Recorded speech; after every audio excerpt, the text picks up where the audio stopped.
Gandang araw. Pag-uusapan natin update sa labanan ni na General Casimero at Luis Nery. Nauna na ngang dumating si General Casimero sa Japan, pero inaasahan na ang kanyang makakalaban na si Luis Nery ay inaasahan na malapit na rin dumating sa Japan. Kaya malapit na muli ang pagkikita ng dalawa at bilang magkalaban na sa itaas ng boxing ring. Isa nga sa babala ni Casimero kay Nery ay itutulad daw niya itong si Nery sa kanyang kalahing sa American-Mexican fighter Saul Sanchez na sa unang round lamang tinapos ni Casimero. Pero para kay Luis Nery ay hindi na daw niya papatulan itong mga patutsada ni Casimero sa kanya. Basta pagdating daw ng gabi ng laban ay ang kamao na lang niya magsasalita at tinanakaut na lamang daw niya si Casimero. Samantalang knockout din ang target ni Angas ng Pinas kay Nery, kaya naman pinaghahandaan ni Nery na patibayan ang kanyang leeg at panga sa pamamagitan ng pagbubuhat ng may bigat na bagay gamit ang kanyang ulo para tumibay ang kanyang ulo at kayang-kayang tanggapin ng mga malalakas na suntok ni Angas ng Pinas. Ito naman si Casimero ay sinanay ang sarili para patumbayin si Nery sa kanilang laban. Dalawa daw ang option na inaral ni Casimero. Ang isa ay pagpapatama sa mukha ni Nery at ang isa pa ay sa bodega ni Nery naman niya ito babanatan. Kasi nakitaan si Nery na mahina palang bodega nito nang in-knockout siya ni Brandon Figueroa sa pamamagitan ng pagpapatama sa katawan niya. Kaya ito lalo ang nagpapakumpiyansa kay Casimero na kaya talaga niyang tapusin ng maaga itong si Luis Nery. Mas malayo nga ang panggagalingan ni Luis Nery kaya wala pa siya sa Japan. Hindi katulad ng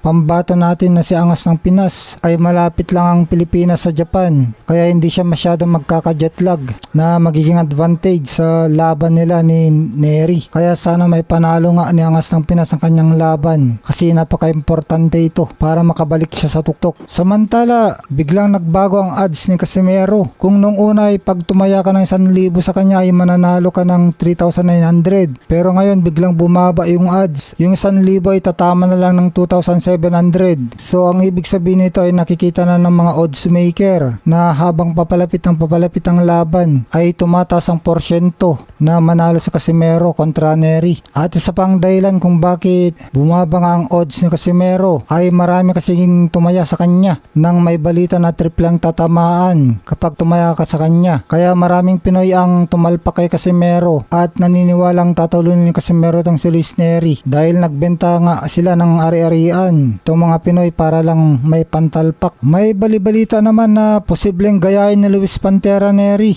ang ginawa ni Kyonosuke Kameda na hit and run kay Casimero kaya siya nanalo. Kumbaga sa umpisa ng laban ay papagurin muna ni Luis Nery si Casimero at sa huling parte ng laban ay dun na kakamada itong si Luis Nery at dito na niya pababagsakin si Casimero. Sa mga unang round daw ng laban ay papagurin muna ni Nery itong si Casimero. Uubusin niya ang hangin nito sa paghabol at sirain ng kanyang focus at tiyempo. At kapag pagod na at wala ng lakas si Alas sa huling bahagi ng laban, dun na daw papasok si Nery gamit ang kanyang pamatay ng mga kombinasyon para tuluyan ang tapusin at pulbusin ang Pilipino katulad ng ginawa niya kay Kameda. Kaya nga ang dapat gawin ni Casimero sa umpisa ng laban ay tiyempo-tiyempo lang muna at wag masyadong agresibo katulad ng ginawa niya kay Solani Tete noon na naghintay lang siya ng tiyempo at oportunidad na magkamali ng galaw si Nery at mag-open ang depensa at doon niya patamaan ng solido ito at pag natamaan na niya ng solido saka pa lang niya paulanan ng